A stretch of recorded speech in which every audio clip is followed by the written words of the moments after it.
the bigger the toy, the smarter you better be to use it. So that's worth thinking about, because we're coming up with some pretty damn big toys. And what did my friend Jonathan Pajot said again? He said recently, I told you about him, this deep religious thinker. He's something. He said, we're going to see giants walk the earth again. And you think, well, what does that mean? It's like, well, we're already androids, you know. Already.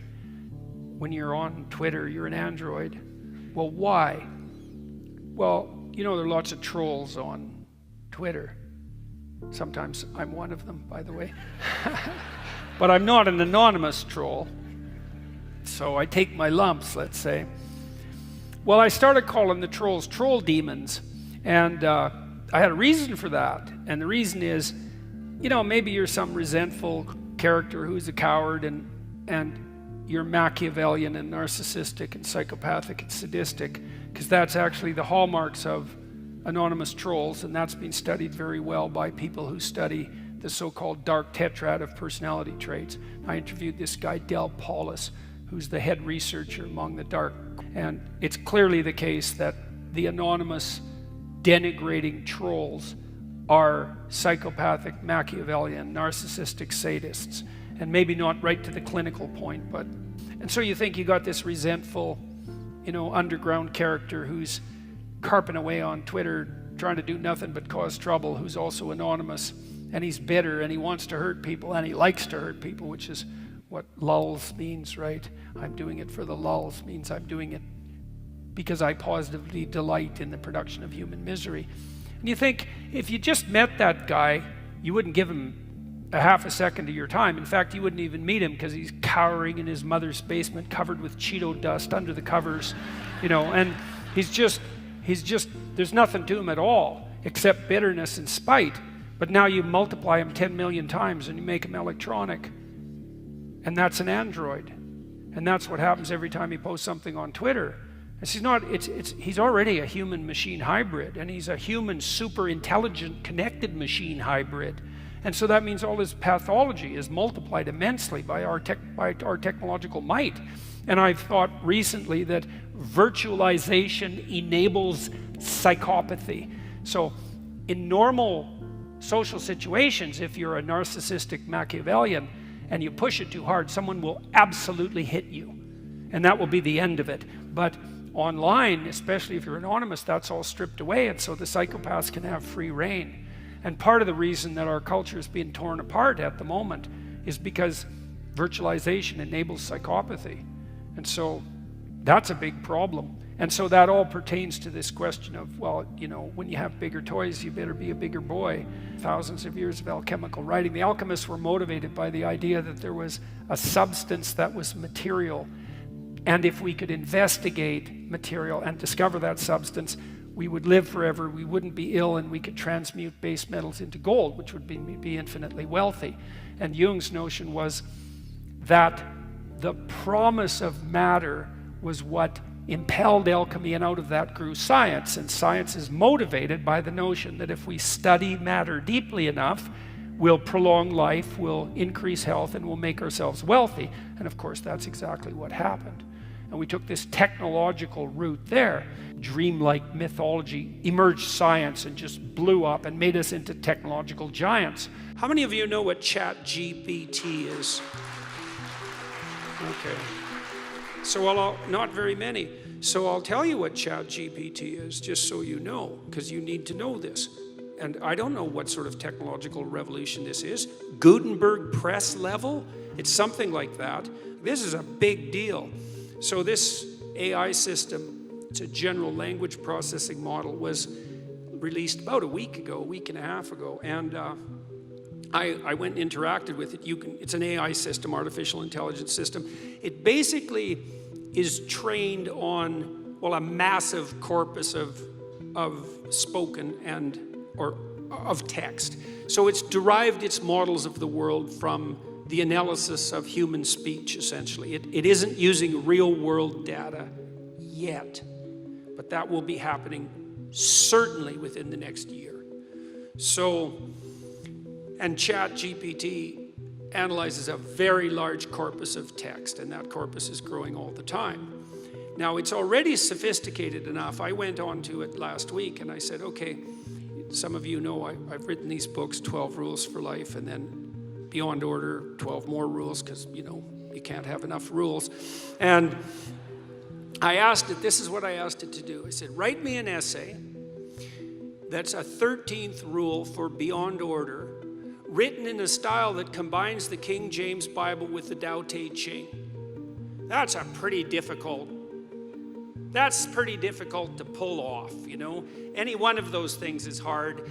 The intersection of all three, that's impossible. Well, it wrote it in about 3 seconds, 4 pages long, and it isn't obvious to me, for better or worse, that I would be able to tell that I didn't write it. Right, and okay, and that's pretty impressive, although, you know, maybe not its relationship to what I've written, but the fact that it could do that grammatically perfectly, right, and quite impressive philosophically. I also had it write an essay on the intersection between the Taoist version of ethical morality and the ethics that are outlined in the Sermon on the Mount, which it just nailed, got that dead right, brilliant. Again, it took it about 3 seconds. There was a computer engineer who purported to work for Tesla. He asked ChatGPT, he said, look, I work for Elon Musk, but I haven't been doing much for the last week, so I need you to write me 10 bullet points about what I probably would have done as a engineer at Twitter. What 10 things did I do last week that were productive and valuable? And, oh, if you don't mind, write me the accompanying computer code that goes with each project. And it did that too, 3 seconds, and the computer code works.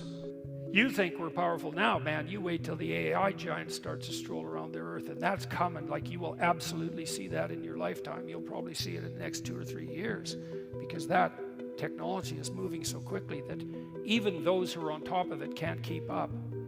So, and I would say we better get our act together, because we could make this world quite the heavenly place, but there's a lot more pathways to hell than there are to heaven.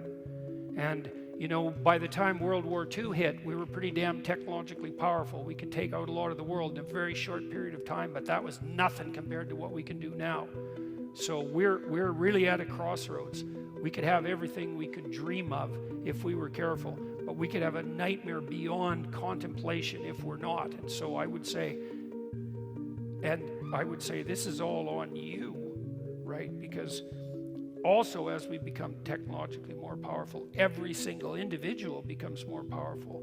And that means the corruption of the individual starts to become more and more a world destabilizing force. Well, obviously, right? Because look how connected you are. So how could it be otherwise? Right? Because that connection means your power is multiplied. Obviously, that's what it means. And that means your sins are multiplied. Really? Now, we already know people who studied totalitarian states with any degree of depth figured out 40 years ago that a totalitarian state can only thrive if every single person in the state lies. Solzhenitsyn claim was one man who stops lying can bring down a tyranny, which he did, by the way. Now, not alone, you know, Reagan had something to do with that, and so did the Pope at that time, and a variety of other people as well, but they were the 3 cardinal individuals. And so, you know, you look out there in the world and you see the giants marching towards you and you think, well, what can I do? And the answer is, bloody well, get your act together, because here it comes, boys and girls, and you better be prepared. So, you know, and also, not just for your own sake, but for the sake of everyone. What did Dostoevsky say? Everyone is responsible not only for what they do, but for what everyone else does. And that's an insane thing to say, but Dostoevsky was an insane genius, and with heavy emphasis on the genius. And it's very weird to understand that the world might be constituted so that everything that you do matters so much that it also affects everything everyone else does, but that is how the world's constituted, and that's a hell of a burden to take on, and a very frightening realization. You know, it's enough to make you psychotic if it comes upon you unawares. You know, people who become manic, they get some sense of the potential of their reach, but it comes upon them involuntarily and it just destroys them. They're too close to God. That's a good way of thinking about it. They've flown too close to the sun.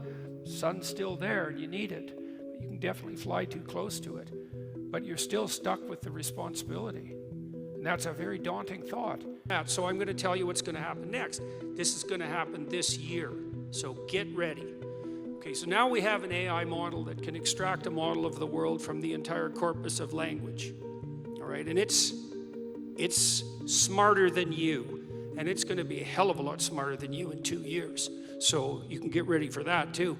But it's not that smart yet because it's just a humanities professor at the moment. It doesn't test its linguistic knowledge against the real world. That's what a scientist does, right? You come up with a theory that's linguistically predicated and then you throw it against the world and see if it sticks. And then the world tells you whether or not your linguistic construction is valid.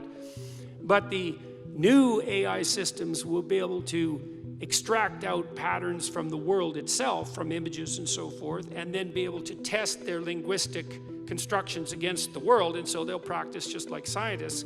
And the most advanced models are going to use text and image and action as well, because they'll be able to model human action. And all of that's going to come down the pipes within the next year. So hang on to your hats, ladies and gentlemen, because what did my friend Jonathan Pajot say? Giants are going to walk the earth once more. And we're going to live through that, maybe. So anyways, well, we'll see. I mean, Elon Musk, one of the things he's working on, he thinks that the world will be controlled by whoever produces the most functional AI system the fastest, because there'll be a first mover advantage.